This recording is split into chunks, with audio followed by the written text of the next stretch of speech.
Alors une autre vidéo de géométrie pour ceux qui sont déjà assez à l'aise avec les calculs d'aile, où nous allons aborder les équivalences entre les différentes mesures de longueur en ce qui concerne les mètres carrés. Alors on l'avait déjà vu, c'est par exemple au niveau du périmètre des longueurs.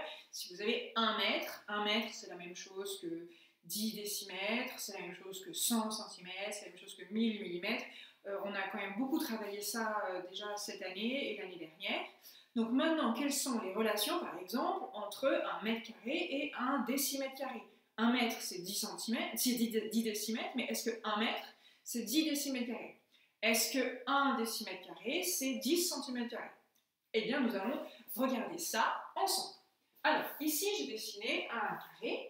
Je décrète que ce carré est de 1 décimètre sur 1 décimètre. Alors, je vous enverrai un meilleur exemple qui apparaîtra à l'écran. Vous avez 1 décimètre sur 1 décimètre. 1 décimètre, c'est la même chose que 10 cm. Donc, on a un carré qui est de 1 sur 1 décimètre sur 1 décimètre, ou alors 10 cm sur 10 cm, c'est la même chose, puisque 1 décimètre, c'est la même chose que 10 cm. Eh bien, pour comparer, puisque ça, je sais que c'est la même chose, je vais calculer l'aire en utilisant des décimètres carrés et des centimètres carrés. Comme ça, je vais voir la relation entre les deux. Alors, on va commencer par les centimètres. Quelle est la mesure de l'aire de ce carré en centimètres carrés? 10 fois 10. 10 fois 10. 100. Donc, l'aire de ce carré est de 100 centimètres carrés. Qui va être égal à combien de décimètres carrés? Forcément, c'est le même carré, donc la surface va être équivalente. 1 décimètre sur 1 décimètre. 1 fois 1 est égal à 1.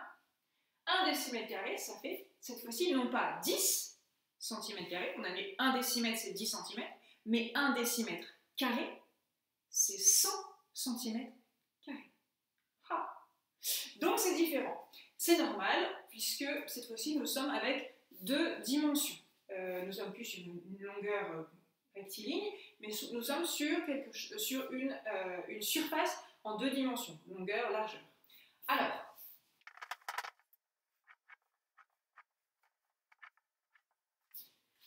là, je refais notre tableau de système métrique, donc nous connaissons bien. Kilomètre, hectomètre, décamètre, mètre, décimètre, centimètre, millimètre. Sauf que maintenant, évidemment, je vais m'intéresser au kilomètre carré, hectomètre carré, décamètre carré, mètre carré, décimètre carré, centimètre carré, millimètre carré.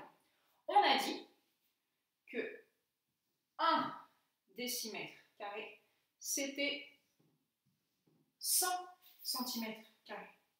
Alors, chose que normalement, je n'ai pas le droit de faire, mettre 2 chiffres dans une même colonne. Alors, je n'ai pas le droit de le faire pour les décimètres, etc. Mais par contre, pour les kilomètres carrés, etc., je dois mettre à chaque fois 2 chiffres par colonne. Donc, chaque colonne est divisée en 2.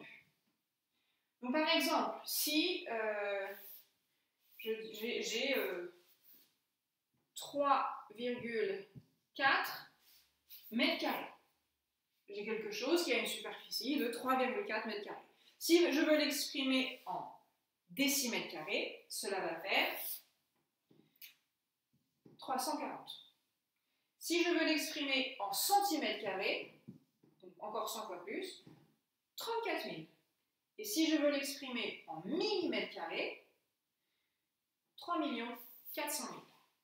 Donc, à chaque fois, on l'a vu quand on a fait la différence entre un carré de 1 décimètre sur 1 décimètre, 10 cm sur 10 cm, comme je suis en 2 dimensions, je dois avoir 2 chiffres par colonne pour réfléchir à mes équivalents. Pour passer d'un mètre carré à un décimètre carré, ce n'est pas 10 fois la différence, c'est 100 fois. Donc 2 chiffres par colonne.